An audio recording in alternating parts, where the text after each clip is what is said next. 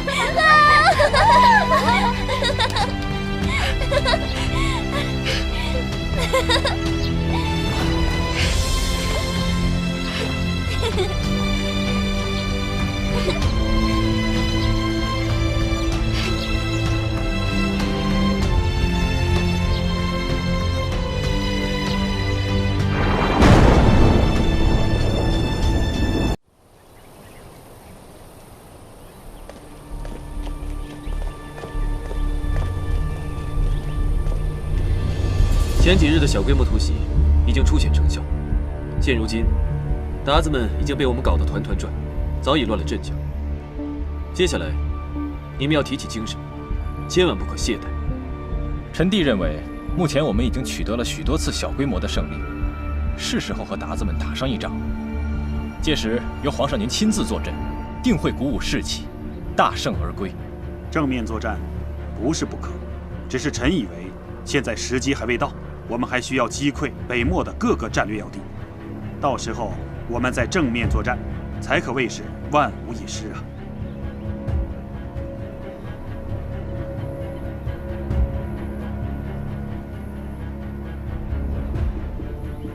你们都看我干嘛？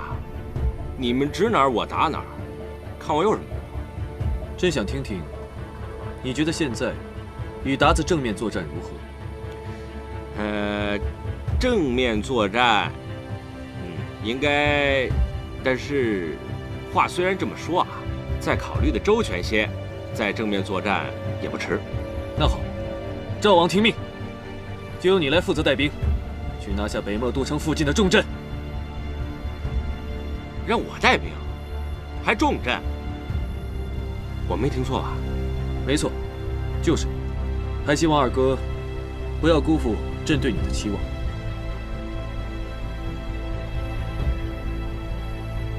那臣就恭敬不如从命了。尔等若是没有什么意见，那就这么定了吧。是，皇上。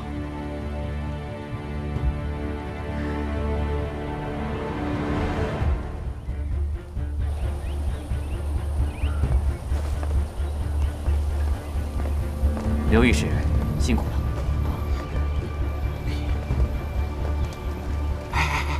九弟，九弟，我知道你心里不舒服了。他派我去打仗，还不是让我去替他卖命？你大可放心，我是不会这么轻易被收买的。你在这儿说这个，你疯了？走。我还不是怕你因为这点事儿对我起了嫌隙，咱们一切照旧啊。你说的我都知道了，一会儿老地方见。啊。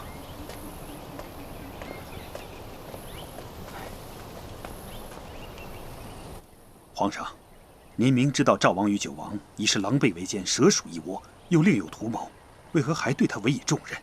难道您就不怕他扰乱大局吗？杨将军，带兵打仗是一回事，读懂人又是另一回事。人是万物中最难懂的，而赵王这个人，朕自认为很了解他。皇上，此事事关重大，经不起任何闪失啊！打仗不仅仅要会用兵法，更要懂得用人之道。赵王从小与朕最为亲近，他是典型的嘴硬心软，重情重义。虽然外表愚钝，但心思比谁都细腻，做人又极其圆滑，更有一种别人都没有的智慧。朕相信，朕没有看错他。可是他……杨将军，你就不必再担心了。朕若是没有十足的把握，是不会做此决定的。关键时刻对他委以重任，料定他能痛改前非，选对今后的路。对了，杨将军，你还要继续暗查军中的可疑人等。虽不知他们究竟以何种方式动手，但还是要暗中加以防备。是，皇上。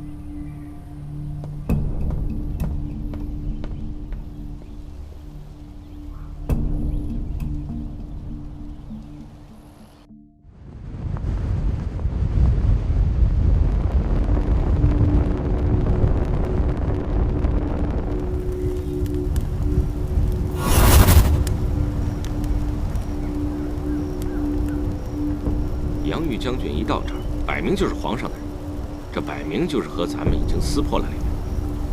这么看来，皇上他肯定早就知道了我们的行动。你动摇了？没有没有，我只是这么想的。齐胜他现在已经加强了戒备，我们的预谋可能没有那么容易得手。所以今日我才要说与北漠正面作战，这样一来，齐胜必定会出战，而他一旦亲自出战，我们就有了下手的机会。哎呀，九弟，你糊涂呀！话这么说虽然是没错的，可是皇上亲征这一条千万不能是咱们说出来。你想，你这么一说出来，是不是给咱们招来嫌疑了？是我有些心急了，那咱们只能在军营里动手了。刚才你说齐胜会有所戒备，但是咱们能想到的，齐胜也能想到。正因为他知道咱们不敢轻举妄动，所以我们现在动手，正是最佳时机。啊？现在就动手？事不宜迟。那我呢？你要好好利用齐胜对你的信任。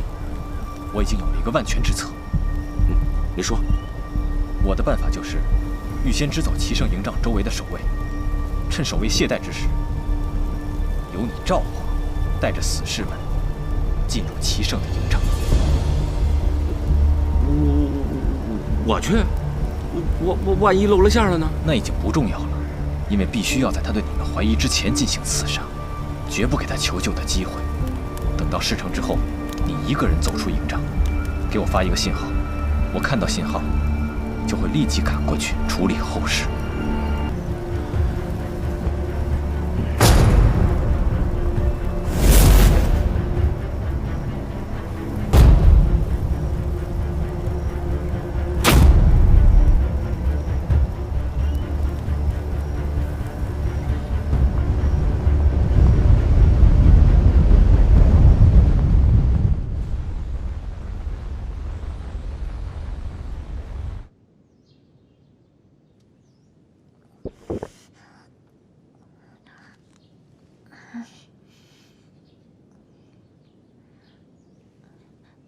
娘娘，从太皇太后那儿回来之后，您不是已经好些了吗？怎么现在又开始心神不宁了呀？连您最爱吃的榴莲，您都无动于衷。杨玉可能是皇上的人。啊？那娘娘的计划岂不是皇上早就已经一清二楚了？好在最关键的那一环，只有我和九王知道。说来也好笑，我曾经还有些后悔。我害怕我对齐胜有什么误解，我怕我对他的做法太过残忍。现在看来，我所有的担心全部都是多余的。娘娘，您先别想太多，现在不是还没定论呢吗？是啊，到最后是谁对谁下了毒手，现在还不好说。如今我该担心的人不是他，反而是我自己了。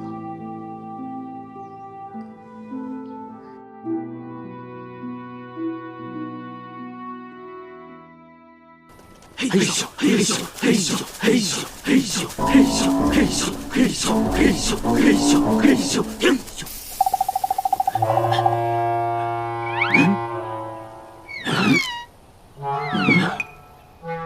报数：1、2、3、4、5、6、7、8、9、10。少了一个。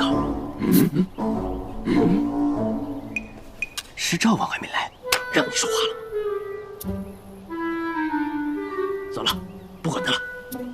王吩咐我，不管发生什么事，一切都按照计划进行。准备。去，不去，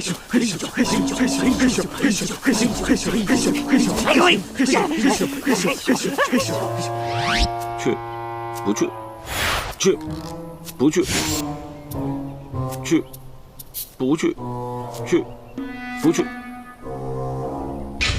去。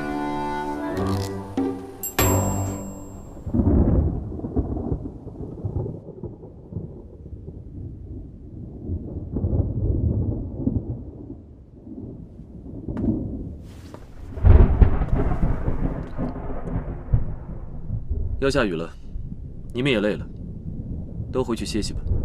回皇上的话，保护皇上是卑职应尽的职责，不敢懈怠。这是圣旨，难道你们要抗旨吗？都下去。是。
一个也别放过！是。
什么时候换作战方案了？我怎么不知道？我也不知道呀。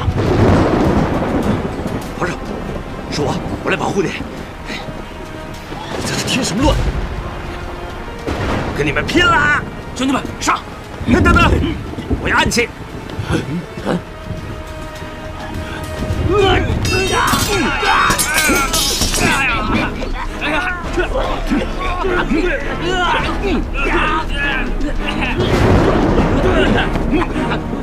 中！二哥，你这是……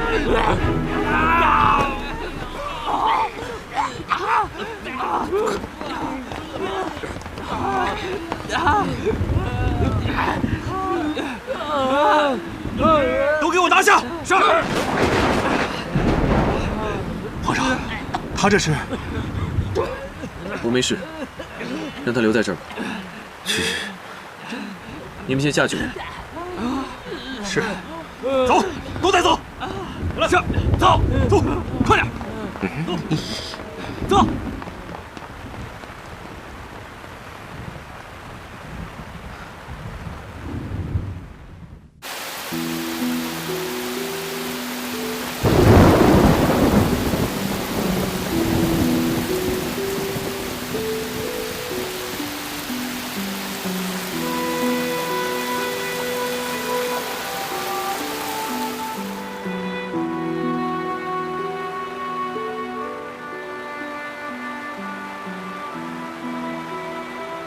三弟，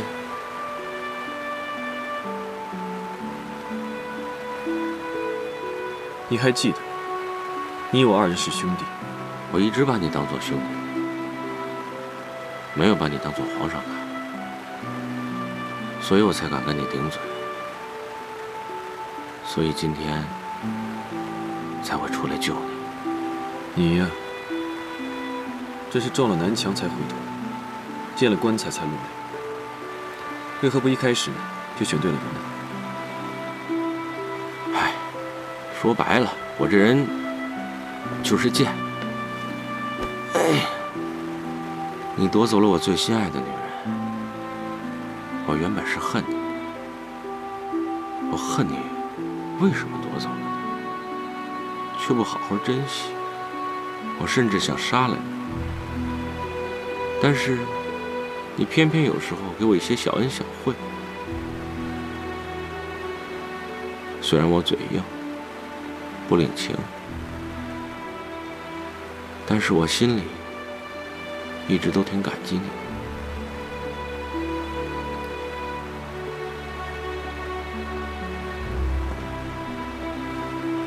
哎，皇上，地上凉。小时候，你就经常与朕这样坐着说话。三弟啊，你是个重情重义的人，可是你老是把自己的心藏起来。我原本打算恨你到底的，可是让我眼睁睁地看着你去死，我实在是做不到。我承认，我是个怂人。这件事上啊，我也怂了。今天要杀要剐，就随你了。三弟。二哥，应月的事情，是朕对不起你。三弟，这个事情我早就想开了，不怪你。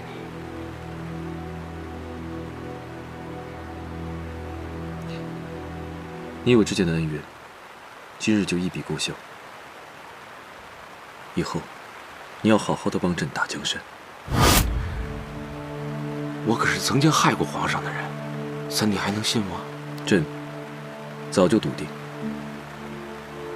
你是不会害朕性命的。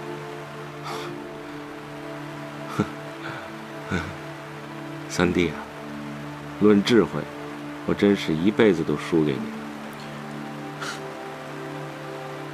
对了，你刚才所说的独门暗器是什么东西？啊，这个是皇后娘娘亲自研制的，我走的时候绿篱送给我的，让我遇到危险的时候拿出来一撒。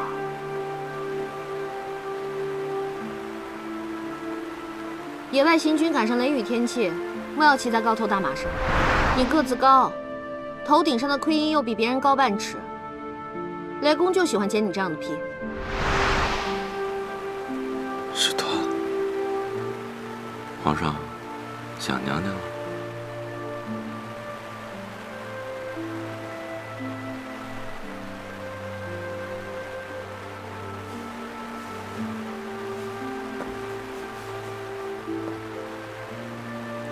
接下来还有很多事情要处理，顾不上想那么多。你先回去吧。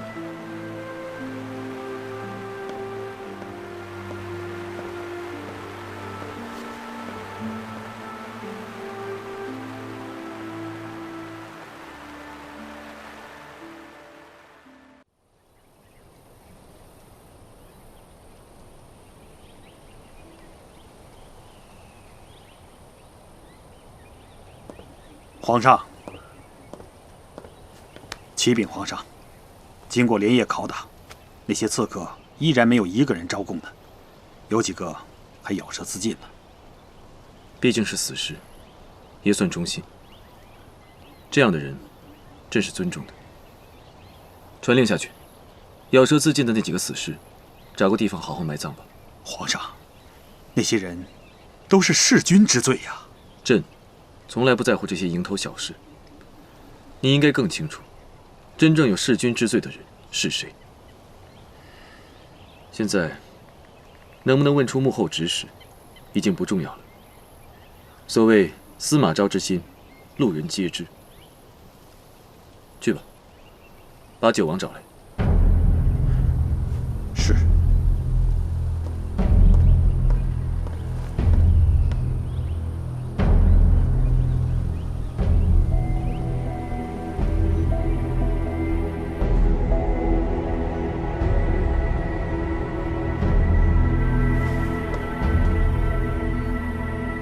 朕没有想到，你真的会弑君。既然生在帝王家，这些都是注定的。没错，你和朕是生在帝王之家，有许多的身不由己，但这并不代表你就应该去争取命里没有的东西。同样是成祖的孙儿，难道命里注定我就不该受到他的宠爱？同样是德才兼备，心怀天下，难道命里注定我就不能成为君王？朕知道，你一直不信宿命，但胜者为王，败者为寇。即便你只信事在人为，到如今也没有资格再说什么了。今日落在你手上，我就没想过能苟活。告诉你，我做的这一切都是为了张鹏鹏，但是这次并不是为了得到的，而是看到他在你给他的皇后位子上过得并不快乐，也不安稳。我只是想让他更快乐。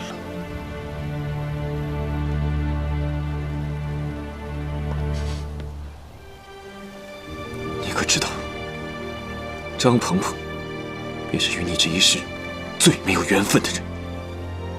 她注定是朕的皇后。如果你所做的一切都是为了她，那你便是害了她。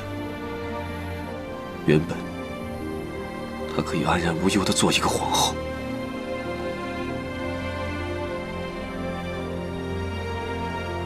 你要如何处置我，尽管冲我来，不要再牵连其他人。来人，在！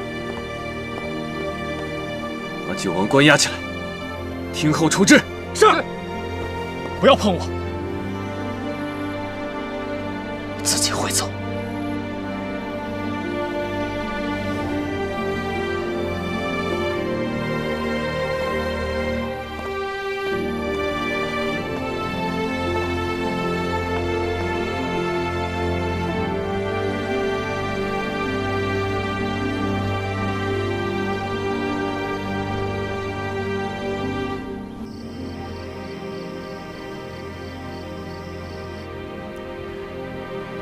没想到我爹真的去给齐胜领兵了。现在看来，当初的御史案，齐胜也是醉翁之意不在酒。你爹是义军的主帅，周围围了那么多的人，他在云溪打仗，怎么就能越过齐胜那么多的眼线，千里潜回圣都，在福源寺与我相见呢？现在想想，疑点确实很多。我们是有多傻呀？啊，我们几个人每天凑在一起，要演什么节目？齐胜他早就一清二楚啊，在他的眼中啊，我们不过就是跳梁小丑。女神姐姐，现在这条船上就只剩下咱俩了，你又比我聪明，你给说说怎么办吧？我哪知道怎么办啊？要不这样吧，咱们两个跑吧。姐姐，都什么时候了，还有心情耍我？我没耍你，真的。咱俩趁这个时候跑了，我带着齐浩和绿篱，这样一来，你又多了个媳妇儿，让绿篱给你当小妾，还白捡一儿子，多划算。姐姐，这灵儿她能答应吗？姐姐，你又拿我开玩笑。哎呀，我这不也是苦中作乐吗？你没听说啊？人在最危急的时候都是破罐子破摔。唉，现在连你也没有办法了。哎呀，什么办法不办法呀？现在的当务之急，就是让九王把调出去的死尸给撤回来。就怕他现在已经动手了，那样的话，恐怕就凶多吉少了。那我连夜启程去通知九哥。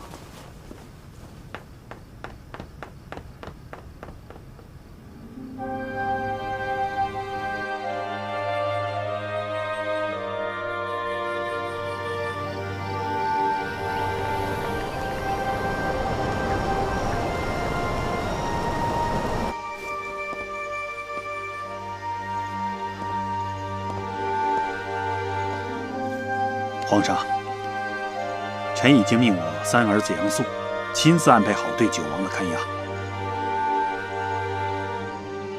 此事，玉皇后定是脱不了干系。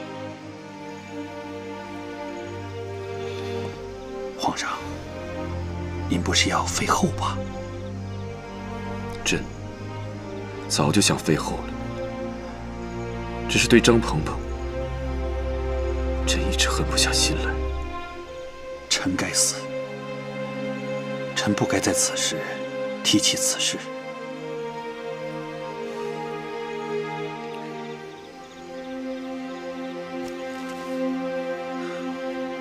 这一封是交给太皇太后的信，信中说，朕遇刺中了毒，请宫中的太医研制好解药，差人送来。这一封是给皇后的字条，最后一次，朕倒要看看，与张鹏鹏之间，朕能不能赌赢。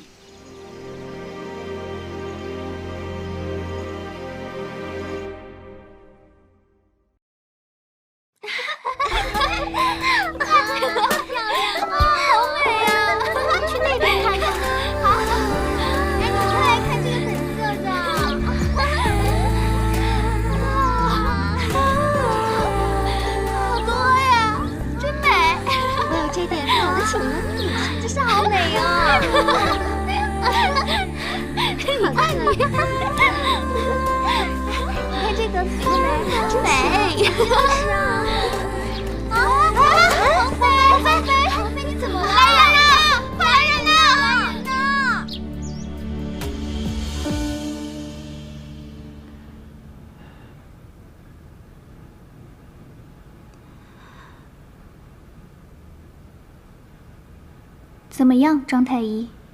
并无大碍，只是娘娘身体虚弱，臣回去开一副药调理一下便可。既然并无大碍，那就请你不要张扬了，免得太皇太后和皇后担心。你觉得对吗，张太医？是，娘娘。我的身体劳您费心了，改日一定重谢。娘娘好生休养，臣告退了。我这是犯了心病，是因为私立皇上过度才会晕倒的。哎呀，你呀，一定是嗑瓜子嗑上火了啦！哎，少嗑一点瓜子就没事了啦。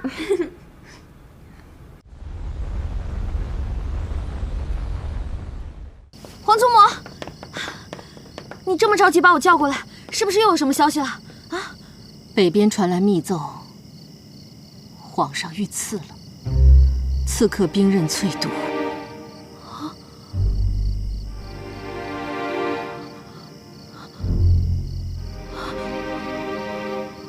哎，鹏鹏，鹏鹏！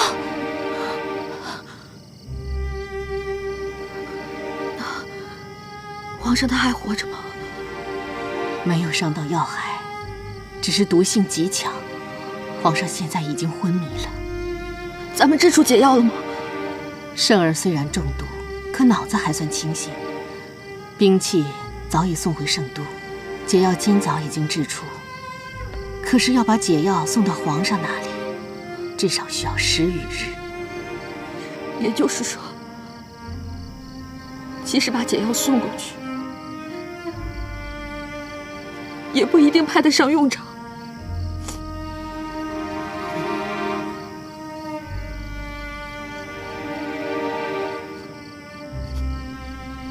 好孩子，你要坚强一些。圣儿还在等你呢。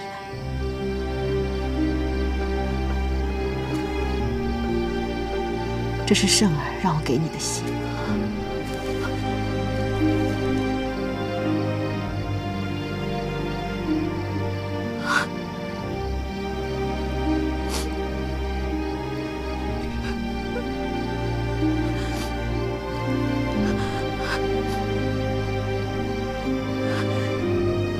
我去。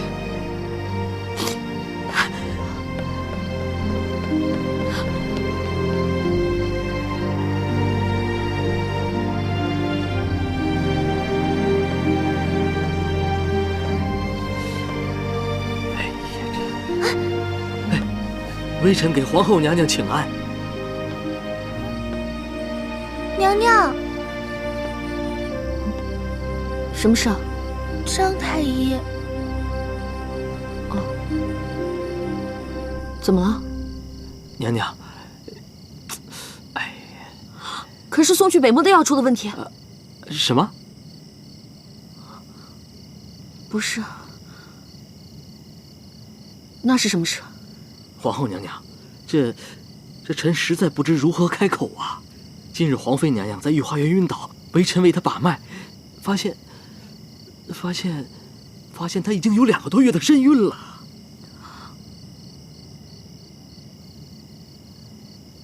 2个多月啊！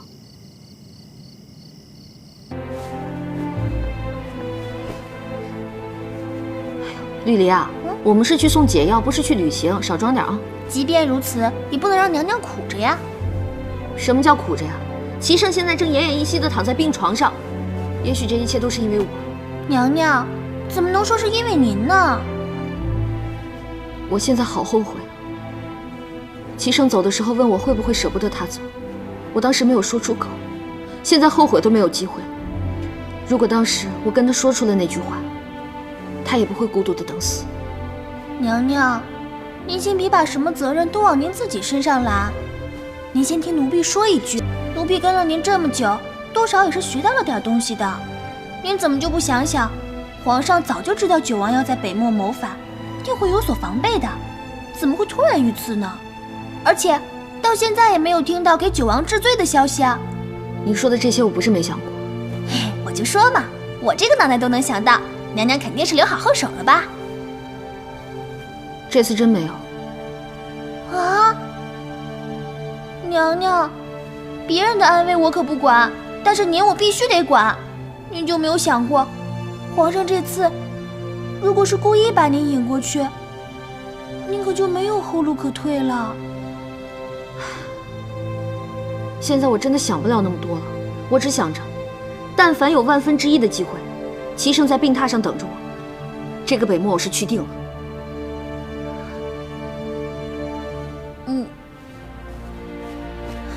哎呀，这些都不要带了，奴婢不带便是了。哎，你别都拿走啊，绿篱，绿篱。太皇太后驾到！快，鹏鹏给皇祖母请安。鹏鹏，解药哀家给你送来了，哀家就不去送你了。哀家年岁已高，受不了那离别之苦。皇祖母，您放心吧，我一定把齐胜好好的带回来。鹏鹏，你真的是个不寻常的女子。比哀家想象中还要坚强。若这次你们2个能够平安归来，一定要珍惜你们夫妻之间的情分。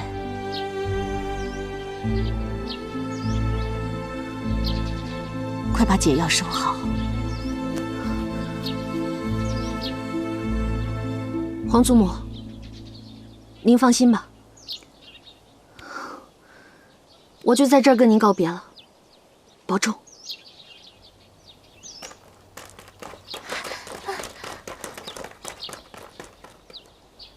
快，丽丽，娘娘，请上车。马车太慢了，我们骑马去。你把这匹马卸下来。是。你骑上这马，带上丽丽。娘娘，北漠的路途艰辛，骑马恐怕您会受不了。是啊，娘娘，还是坐马车吧。都闭嘴！卸马，速速启程。是。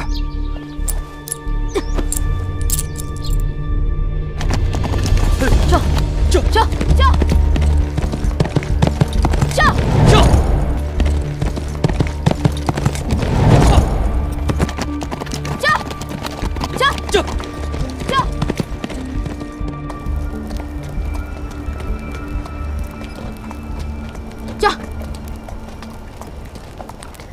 娘娘，马已经走不动了，咱们歇一歇吧。是啊，娘娘，刚才有好几次我们这匹马都差点撞树上了，再这样下去，迟早会人仰马翻的。我知道你们都辛苦了，可是皇上等着咱们去救命呢。我们已经日夜兼程8天了，就算人能硬撑着，马也走不动了，歇一歇才能走得更快些。行了，大家都累了，那咱们就在这儿歇会儿吧。来，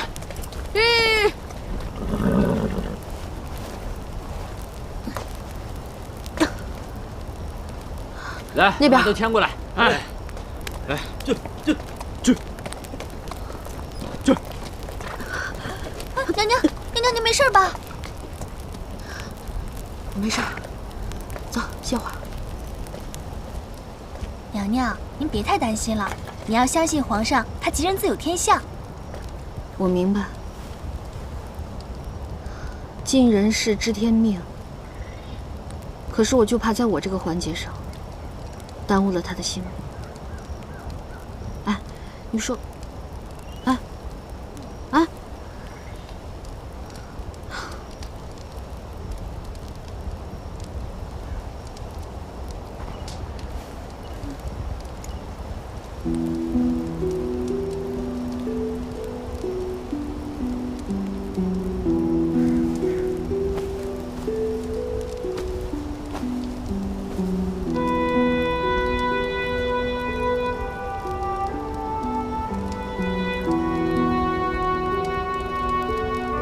此次朕走了，不知何时才能再见。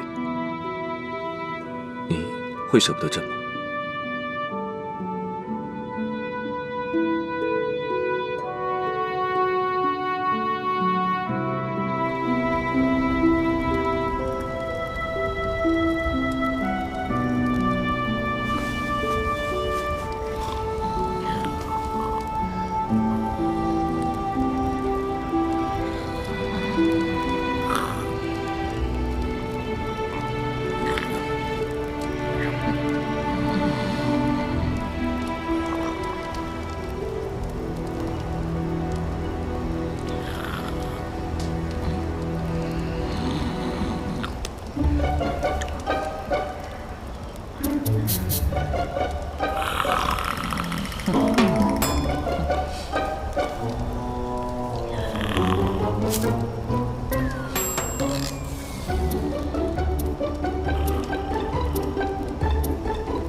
太久，总会迷惑，看不到，却又好似丢失了魂魄，模糊我定下的原则，清晰的是你轮廓。时光微笑我的被你剥落，靠近你的体温，我心跳都活泼。待到你睡熟，依然在忐忑。如果你梦里面从没有我，反复被命运还是无法挣脱，连痛喜悲也跟随你降落。当你的眼波再次泛起漩涡，让我太无可奈何，让我牵